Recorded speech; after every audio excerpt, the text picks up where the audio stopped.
Apparel brands have had their fair share of challenges within the supply chain, whether it be backups at ports, freight constraints, factory shutdowns, and labor shortages. But these problems only become more difficult to handle when stakeholders don't have full visibility into where their raw materials and products are coming from. Despite these headwinds, brands can secure consistent access to material and finished goods from their supply chain networks if they have the right platforms in place and establish strong partnerships with their suppliers.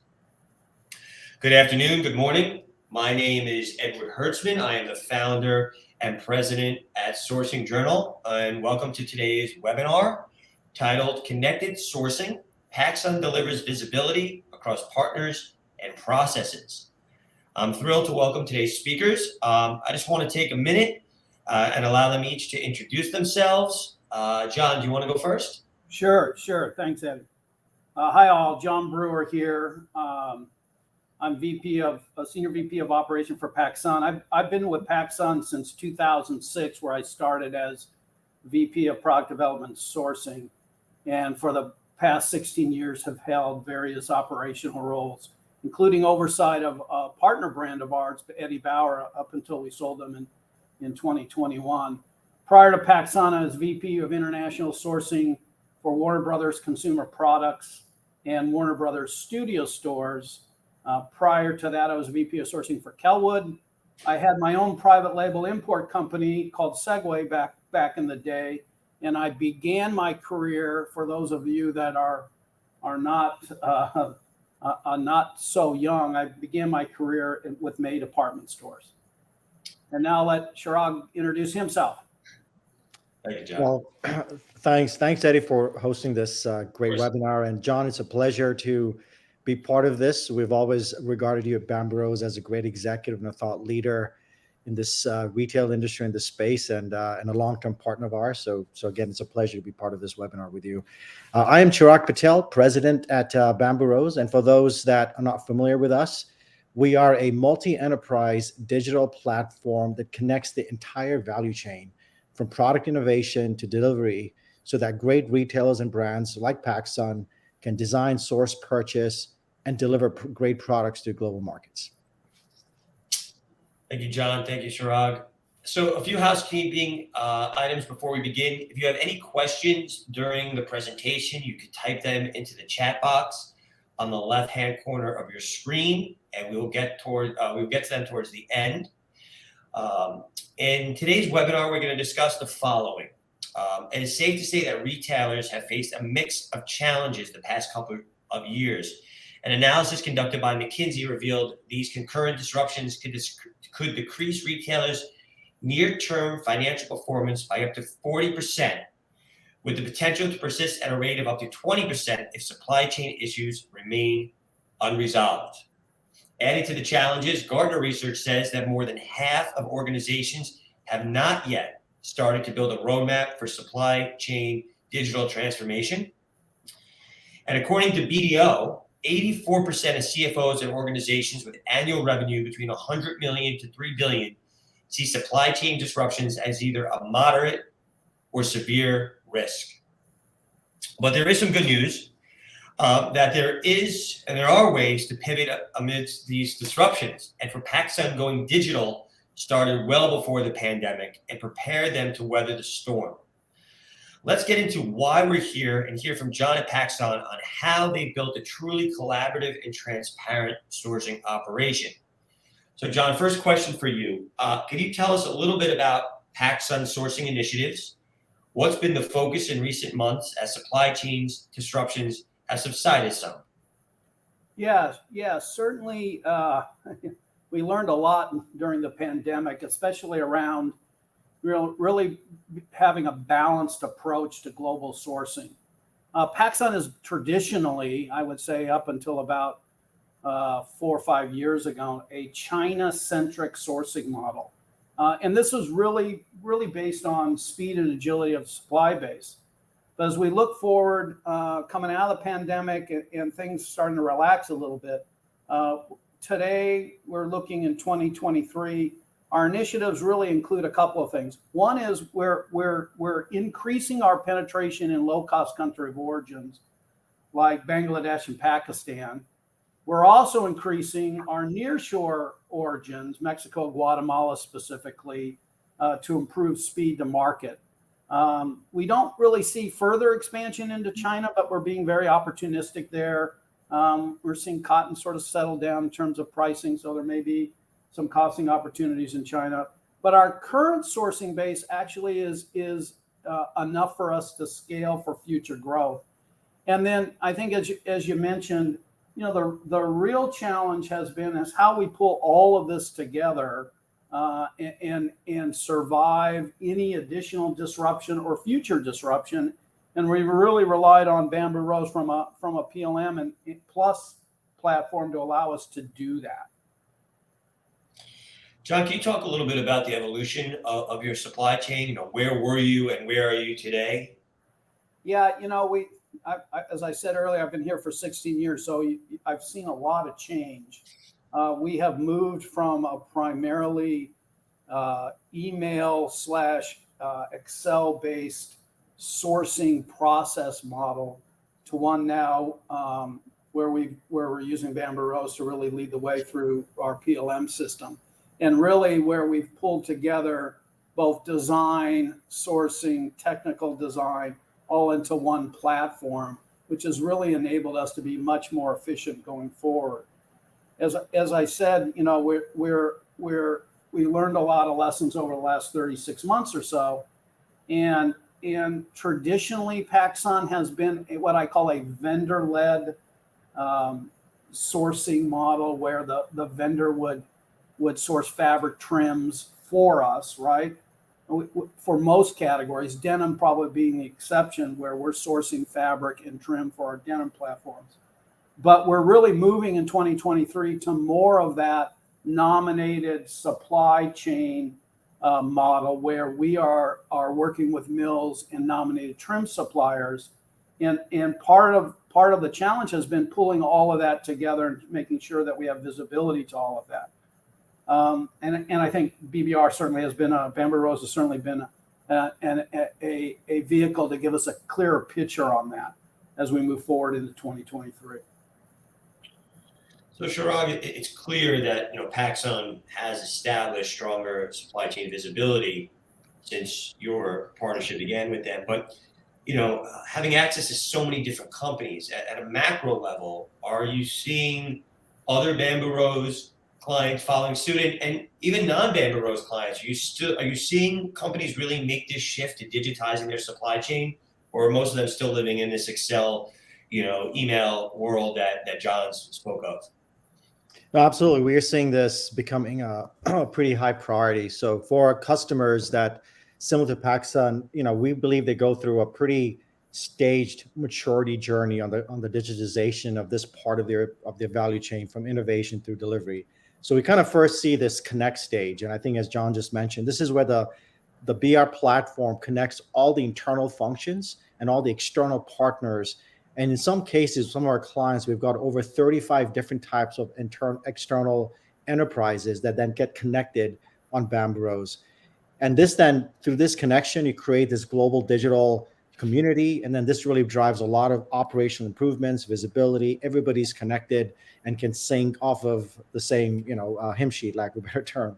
Then you go into the synchronization phase. This is where the entire community gets even more aligned, more in sync, find a rhythm to really improve their processes and address a lot of challenges proactively. As John mentioned, PacSun is a much better stage now to hopefully navigate such a pandemic a lot more proactively, given that the entire community is now connected. And then lastly, we kind of see this optimization phase. We've got some clients that have enabled a lot of strategic leaps because of being in this stage of the maturity journey. Some clients have opened up global offices, moved into international markets. In fact, we have a client that went from 4 seasons a year to about 16 major and micro seasons a year, just because of reaching this state of digital synchronization. So absolutely, it is a priority. We're seeing a lot of movement in this space right now. So John, it's no secret that PacSun markets to teen and young adults, and obviously their trends and their preferences are change very, very quickly.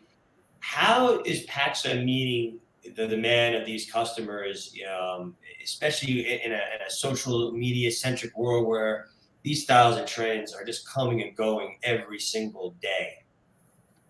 Yeah, the Gen Z marketplace isn't easy. It's not. All right. Being able to stay on trend on fashion with that consumer who lives on social media today is an interesting challenge. And it really requires a very nimble, agile supply base. And that has taken time for us to grow.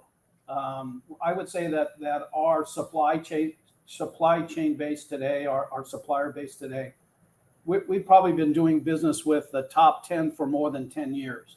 And so they've grown with us through the maturity of this Gen Z marketplace, right? And it really it has enabled us to test and react both in Asia, but also near shore, and our ability to manage production down to cut dates and be able to make changes up until we're cutting goods. And to do that, you have to have this complete visibility, connected supply chain that we've been talking about, and everybody has to be in sync. So it's inherent in the Gen Z business that you need to be nimble. You need to be able to provide fresh trends quickly, and your marketplace and your supplier base needs to be able to turn on a dime and be able to manage that. So it's a lot of fun if you're doing it well. If you're not doing it well, it can be the other. We've happened to have some great success over the last 3, 4, 5 years. How quick have you been able to turn goods by moving closer to home? Yeah, we're 30 days out if we have fabric, and it can be even faster if it's not a new style, if just a repeat style. But we're 4 weeks out. So that's significantly faster than going to Asia. Yeah. The model before was, hey, if I can move it from Asia by air at a similar or slightly less cost than I can do it near shore, we would do it. That would be our model. But today, because of air freight costs, just doesn't pencil out. So near shore has been a real advantage for us, and we're just scratching the surface there. We're getting started near shore. I wouldn't say we're mature near shore at all, but it certainly is much faster for us. Yeah, we've seen it with a lot of the Sourcing Journal readers that they've increased the market share of their sourcing and nearshoring significantly, and actually a lot of the factories there are starting to reach full capacity. So it's obviously the need for speed is obviously moving people closer to home. John, another question, not to put you on the spot, but I'd like to see your perspective on this. What makes PacSun stand out amongst the other retailers in the category? Yeah, we put these slides up earlier, so we're going to bring them back. But here's really 6 things that we believe that make PacSun stand out. First of all, it's that Gen Z customer, that 16 to 24-year-old, that junior in high school to junior in college, so to speak. They have a lot of disposable income. They like fashion. They're influenced by social media and influencers. So it's a great space to be in. We actually split 50-50 men's and women's, which in our space is great because we're getting both the guy and girl to cross the lease line. We have just under 400 stores and a very robust digital business, and that really started to grow through the pandemic, quite honestly, as you would imagine when we had to close our stores. We're apparel led, but we have compelling footwear. If you went back 16 years ago, footwear was a much bigger part of our business, but it is the compelling footwear that we're focused on today. And then really it's about our digital platform, our paid search, paid social, affiliate, and display that we think is giving us a great advantage. And then I think a bit of unique maybe to PacSun. Every retailer has their own opinion. We're active. We're unisex apparel. We have home and beauty, and we're sustainable. And we have a give back platform. if you look at where we've grown over the last 3-4 years, the Piper Jaffray taking stock with teens, one of Gen Z's favorite brands. You can see here that PacSun has made substantial increase in terms of market share over the course of the last couple of years. Spring 21, we were number 3. And even further, if you look at the next slide here, I think it'll show you that we've maintained that, even dropping to number 4 as Shein has jumped into the marketplace as well. But it's not an easy space, but it's a very rewarding space, and I think PacSun has shown over the course of the last 4 or 5 years that we're able to compete pretty well. That's very impressive. So I want to go back to talking about the supplier matrix that you mentioned early on. You said that in one breath you are diversifying, obviously out of China, you're going more to Southeast Asia, you're going nearshoring. How do you do that, but at the same time deepen supplier relationships, making sure that you're important to them? So how are you solving that geographic diversification, but also being very meaningful to the partners you do have? Yeah, that's a great question. As I said earlier, we have a mature vendor base, and there's a lot of trust between supplier and retailer. We've actually had some of our Asia vendors venture into nearshore opportunities as well. And so rather than starting with a new relationship, which we do as well, we've taken some of our best suppliers in Asia and followed them into Guatemala and Mexico.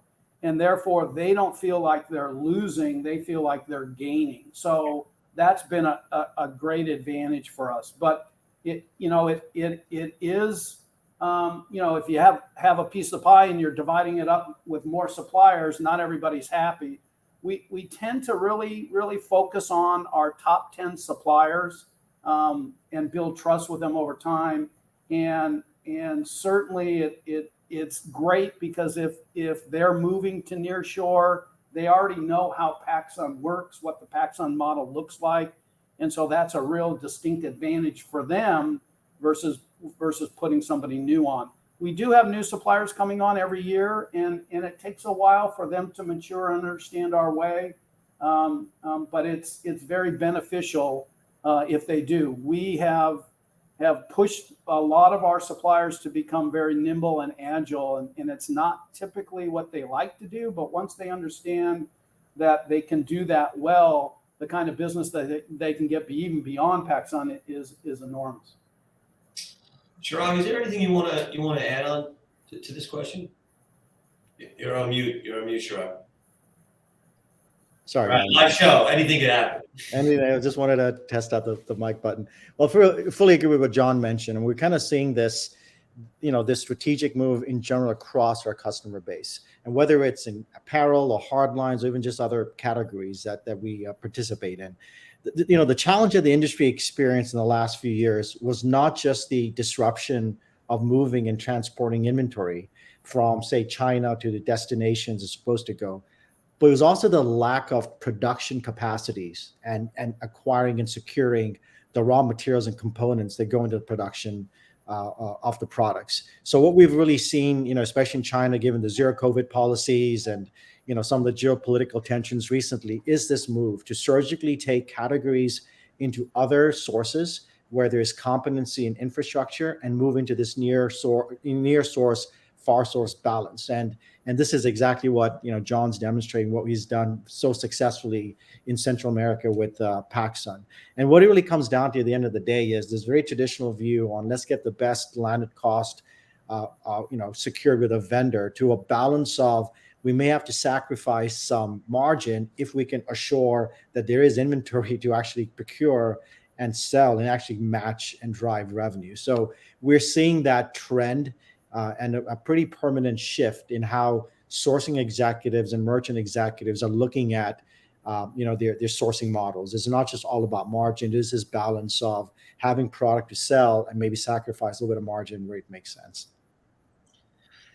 So, John, as you talk about deepening your relationships, but also expanding your vendor matrix, how is that translated to material management? I have to imagine that gets more complicated as you diversify across the globe.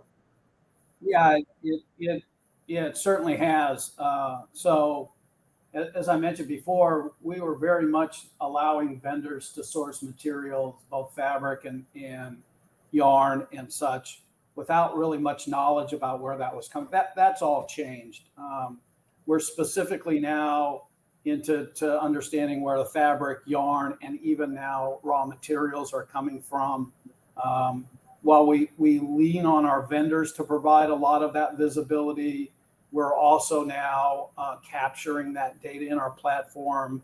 We're also in real conversations with, as I was saying, beyond just our denim business, fabric supply base, yarn supply base, not into the raw material supply base yet, but I actually expect that will happen in the near future. So it's those relationships and asking them for more data that I think we're into today, and then just where we house that data and where we can pull from that data. But yeah, it's a much more complex supply chain than ever before in terms of visibility, right? The supply chain really hasn't changed. It's just what we know now versus what we knew in the past. And if you don't mind, Eddie, if I could just add to what John's just mentioned, as well as, sort of a natural extension of bringing on the material and the component community is really the ability to further execute against your ESG policies. ESG is not just expectation at a consumer level. It's not just what the financial institutions and Wall Streets are expecting. It is a board level priority right now. And what we believe you need to do to sort of drive your ESG practices is to have this entire community connected. Your raw materials, your yarn providers, your mill providers, everybody that touches every aspect of the raw material and finished product from its first stage of development to its final stage of consumption. And as I mentioned earlier, we at Bamboo Rose actually do record and connect and maintain this extensive level of information and rich data that enables a lot of these types of ESG practices to be executed upon. So I just wanted to add to that comment, John, that it's great to sort of connect that material and the yarn community, but also to extend that into being able to drive some of your ESG practices and policies as well. Yeah, 100%. 100%. Doug, how much of this do you think is, obviously there's efficiency that this allows, but how much is regulation requiring people to do this? Now, are you seeing people like moving on to these platforms because they really have no other way to monitor the full value chain? And if they don't have visibility into that, what we've seen with Uyghur and maybe the potential New York Fashion Act or the Green Deal or other legislation around the world, this is now not a nice to have. This is almost mission critical to be able to run your business. Like you said, it's boardroom conversation. Yeah, it's table stakes today, right? And you're absolutely right, Eddie. I mean, it's the government is now saying, hey, here's what you need to provide us, and therefore how best to get that information, store that information, and then be able to access that information quickly.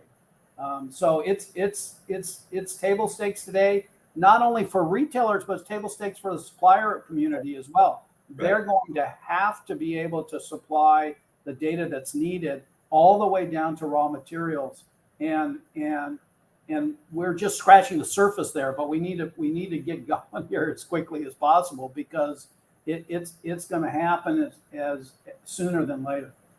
So, are you seeing the phone ringing and this being one of the major pain points that clients and potential clients are bringing up to you? It absolutely is. It is about going to that end tier of your supply chain and having the complete visibility, control. And what's important even more than that is the cross validation that the information is accurate, right? And that's really what the synthesis of our platform is to make sure that those that connect, whether you're a mill, a component supply, a ticket producer, that's producing on decomposable printed product, is on the platform being cross-validated, so that at the end of the day, when you look at its traceability, it all is dependable. So we absolutely are seeing that as one of the key inbounds and interest at Bambros today. So, John, to pivot a little bit, given the popularity, as we saw in the previous slides, of the PacSun brand, and how is the visibility across your supply chain and your sourcing allowed you to move into the wholesale business as well? Yeah, certainly the rise of our popularity, as you said, with the taking stocks with team to show that into top 5, has allowed us to enter different channels of distribution along with our brick and mortar stores and our website. And so now we're actually wholesaling our product into other retailers. And there's a whole different set of complexities when you do that, because those retailers have their own expectations on product and their own demands. And so with that wholesale channel, you know, the need for additional data and visibility even becomes more paramount, right? So great news is PacSun as a brand is now known throughout the world, and we're actually shipping our product into retailers in Europe and in Asia, and with that, you know, it just becomes a much more complex supply chain, and with that, we need additional data to ensure that we're meeting the expectation of those new customers. So it's a great thing, but it also it's a lot more demanding. Are you finding yourself tagging on to the buys that you're making in store? Or are you having to cut and create special product for this new channel? Yeah, a little bit of both, right? So typically they want what PacSun has, but there are times where they want maybe something different. We'll have to do that for them. Yeah, especially when you go into those other markets, I would have to imagine the sizing becomes different. Yeah. Shrab, you have anything you could add to that? Perhaps what you're seeing across some of your other client base and how they're monetizing their value chain? Yeah, I mean, just very similar to what John mentioned. Just like the PacSun's beloved brand is now moving into different channels to get consumers more access to it. We're seeing that as well, where a lot of retailers now become brands, and brands are moving beyond the traditional channels, going global, going online, going to the wholesale market. And we're helping them manage the complexity of bringing and selling such products, and what does it mean to the supply chain to meet those needs. One other dimension we actually are seeing in some cases are that, just as John mentioned, over the years, certain retail organizations have become such experts in designing and sourcing products for their own brands and their own internal community members, that they're taking this and now providing this production as a service to external partners, so that you can have these up and coming brands that can leverage the power and experience of garnered over time to drive, bring the process of sourcing and bringing these products to market. In some of these cases, we're actually serving as a service platform to let these companies extend that service to external brands. So very creative and innovative, initiatives we're seeing in retail in general. It's pretty exciting. I always hate the term omni-channel today, because I feel like everyone is omni-channel. This idea that I'm a DTC brand, like if you're not selling direct to your customer, what are you doing? So I think the pressure for, you said, every brand is a retailer, retail is a brand. Actually, even in our world, every media company is becoming a retailer and a brand. So there is, the lines are getting very blurred, and it's becoming more complicated. So John, being at PacSun for 16 years, obviously you may even predate Excel at that point, but just teasing. Obviously you've seen a huge evolution, especially in the digitization of your supply chain, but what is next? What are some of the next layers of complexity and sophistication you want to add onto the supply chain? Yeah, I think it's a great question. I think as we look forward, and with all of this data now coming in, right, it's how do we report out on that, right? So it's really reporting. And we're actually working with Amber Rose on more sophisticated reporting than we currently have, given all this data. But even with the dispersed systems that we have that aren't integrated, is how do we report out on that? I think there's one question from the audience that asked about, how are we looking at integrating through, not only through PLM, but into our ERP system. obviously easier said than done, right? Integration is time consuming and costly, but to drive to one version of the truth is what every retailer wants to get to, right? So the more integration that you can have to really to determine, hey, here's the version of the truth that we're relying on our business to make decision on. That's absolutely what we want to do, and that includes our third party brands as well. And so if you're buying from an Adidas, if you're buying from a Champion and trying to get their supply chain information, that is something that we're going to have to tackle in the future. We rely on them to do the same thing that we're doing internally because they're a national brand. But yes, we would love to get transparency throughout the supply chain, even our third party brands.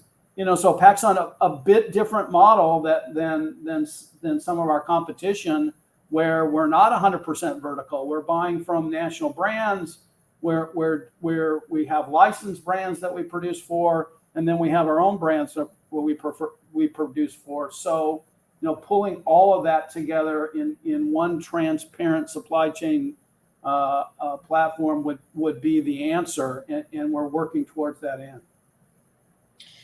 So, Chirag, are you seeing this among your other clients, and perhaps you give us a few examples?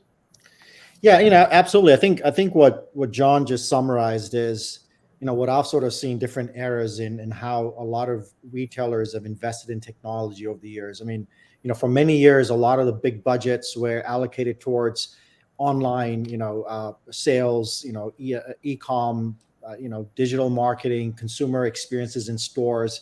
And that first 10,000 miles from concept and design to delivery was really let be on spreadsheets and legacy systems and disjointed systems.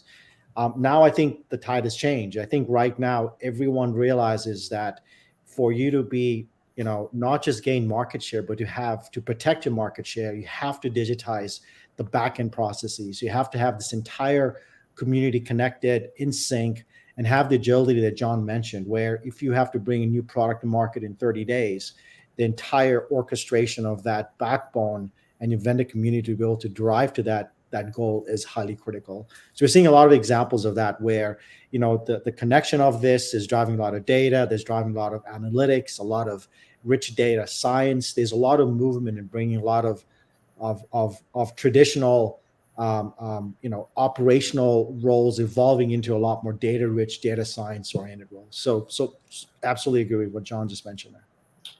Just before we move to the next question, just want to remind everyone that's listening that if they have any questions, they can, please put into the chat. And we will do our best to save a few minutes at the end for questions. And any questions we can't get to, we will certainly send them to Chirag and John, and they'll do their best to answer it after today's show.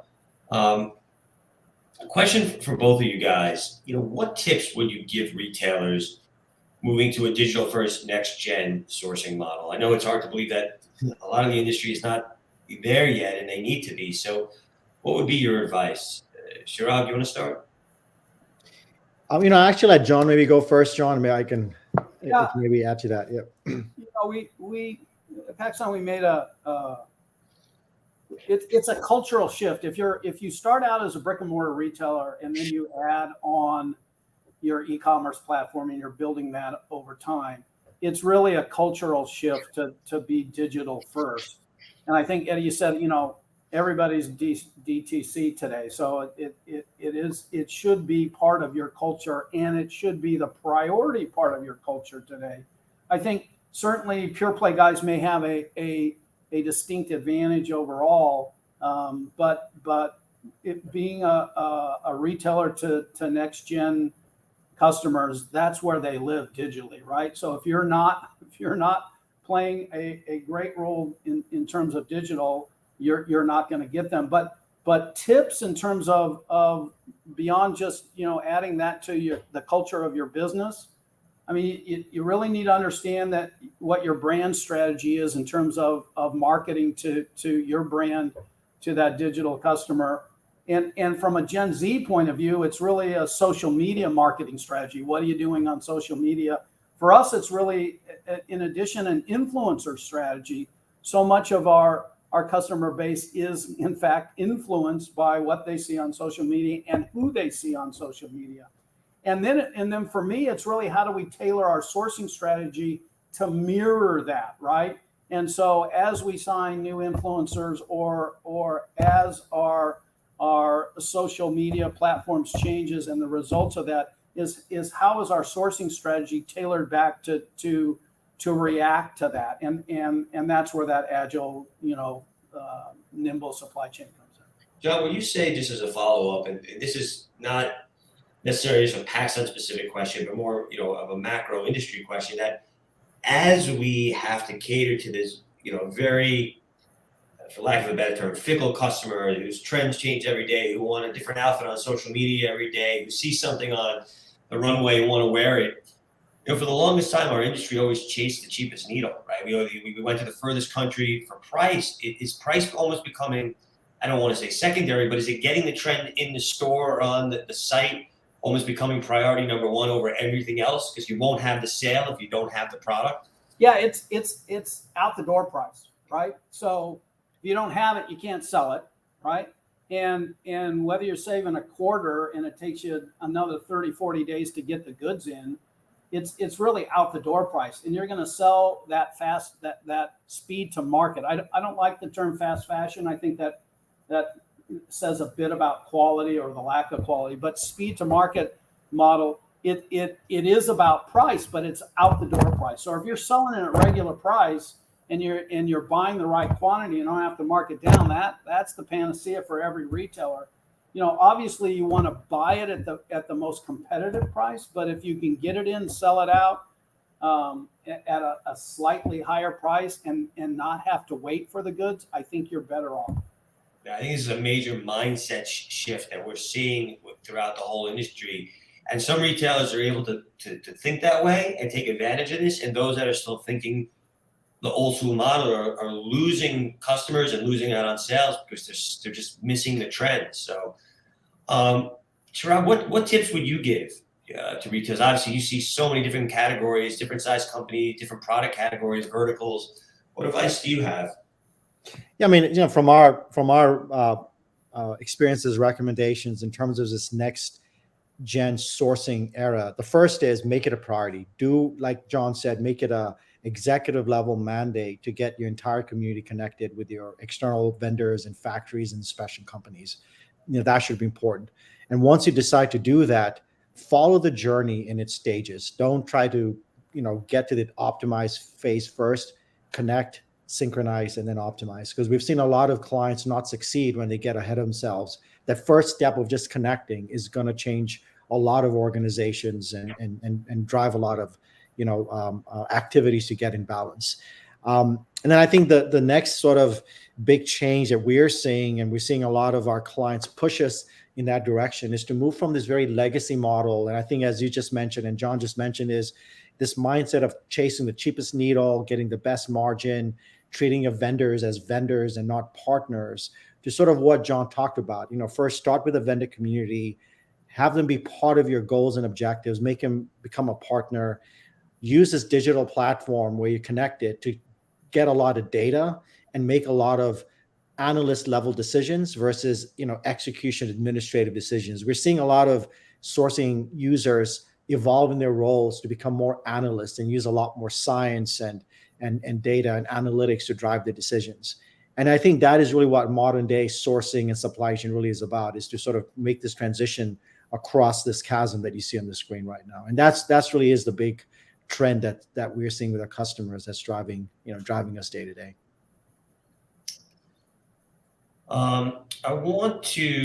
What time? We only got a few minutes left, so why don't I hop over to take some of the audience Q&A. So first one, I assume this one is for you, John.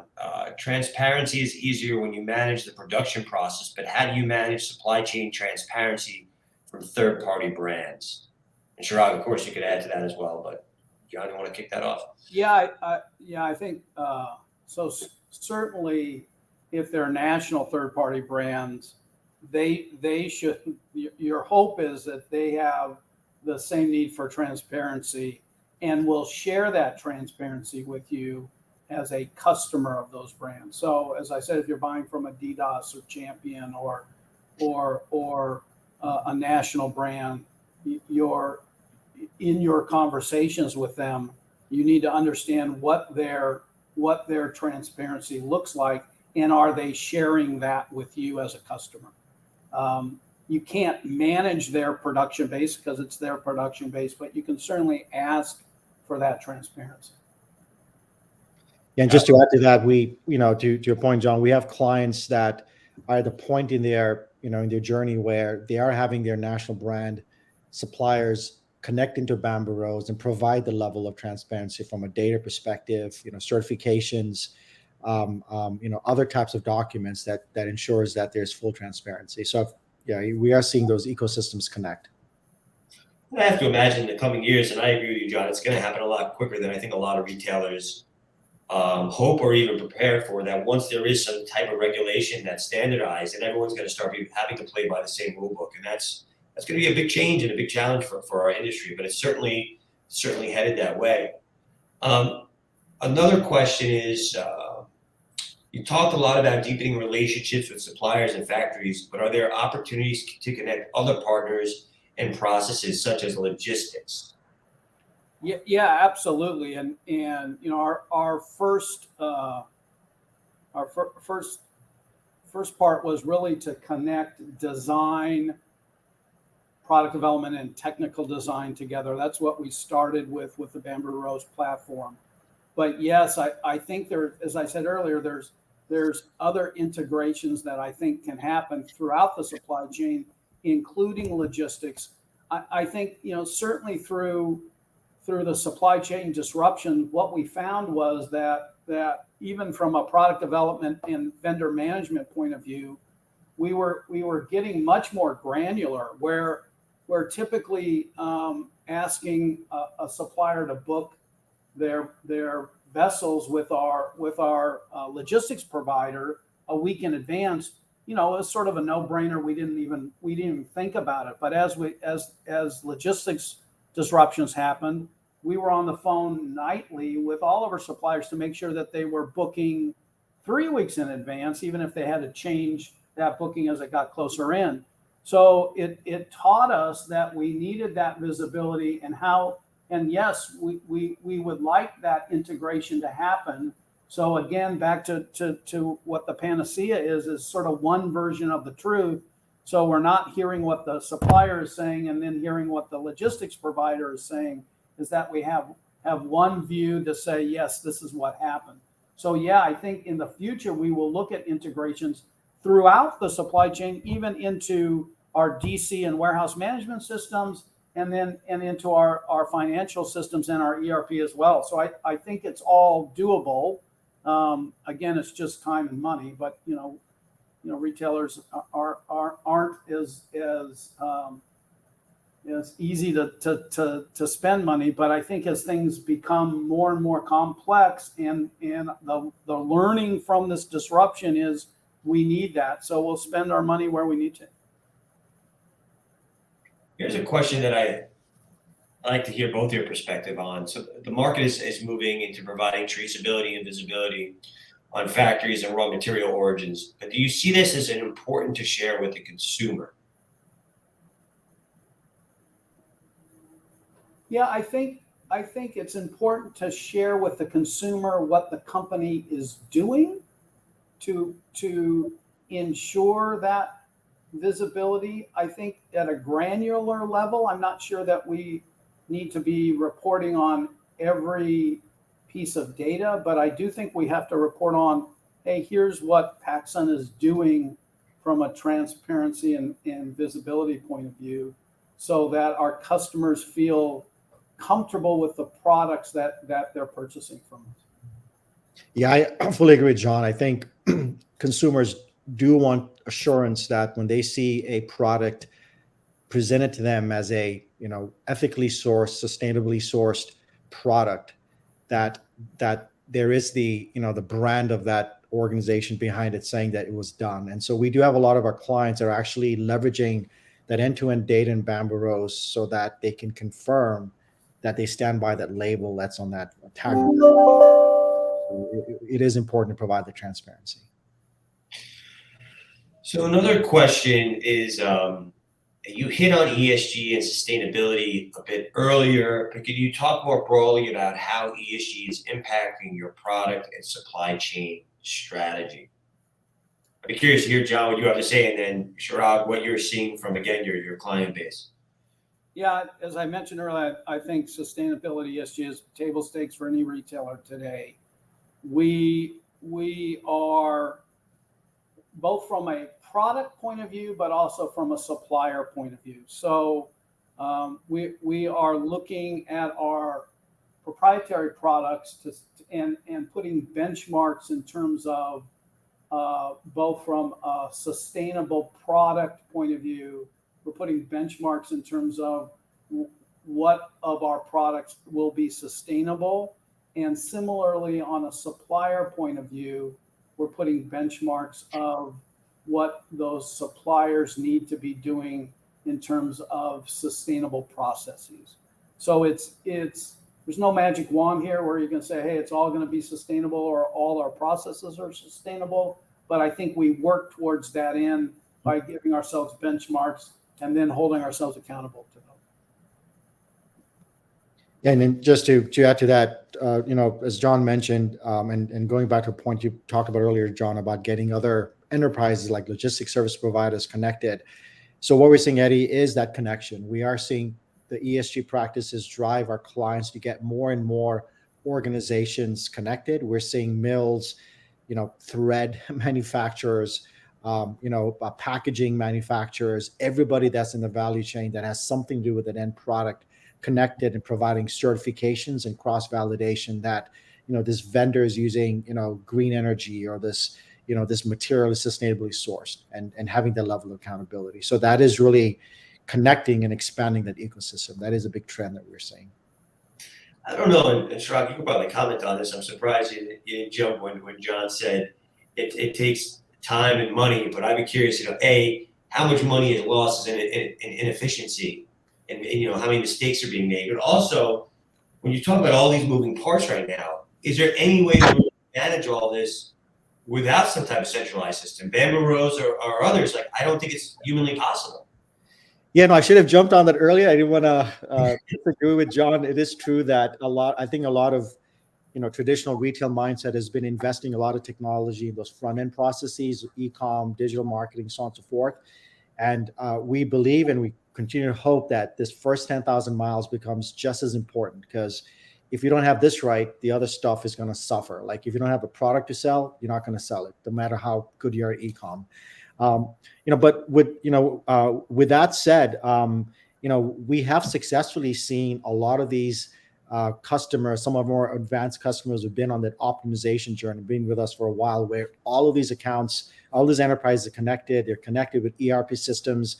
They're not using emails anymore. They're fully collaborating on the platform, logging in and doing real-time conversations and decision-making. They have integration points with freight forwarders, with banks, with other types of organizations. Inspection companies are logging in or sending data through integration. So there is this, we believe there is, and we have proven there is this utopia of having this fully connected community. And when you do that, you are going to see maybe not a reduction in gross margin, because that's just the measure that's traditional, but the net margin, the EBITDA, you will see the indirect cost for products go down tremendously when you have the community, connected. A quick example: one of our big box retail home improvement clients have seen an 80% reduction in sample costs just because of being on the platform. And as you know, Eddie, coming from this industry, that gets very expensive, especially with a vendor, and you have to take big bulky items to a showroom, and be able to showcase that. So some examples where this indirect costs are definitely going to hit the net margin. It may not show up in the gross margin first, but will at the end of the day. This may seem like a very elementary question, but in listening to this, Chirag, we keep talking about how it's a substitute to email. So can you just explain to me what exactly, for someone that's listening that's maybe never heard of Bamboo Rose or doesn't understand how the platform works exactly, how is this a substitute to the email model that maybe the industry is used to working? So emails go away. Email is you log in, you read an email, you react, and it's sequential, right?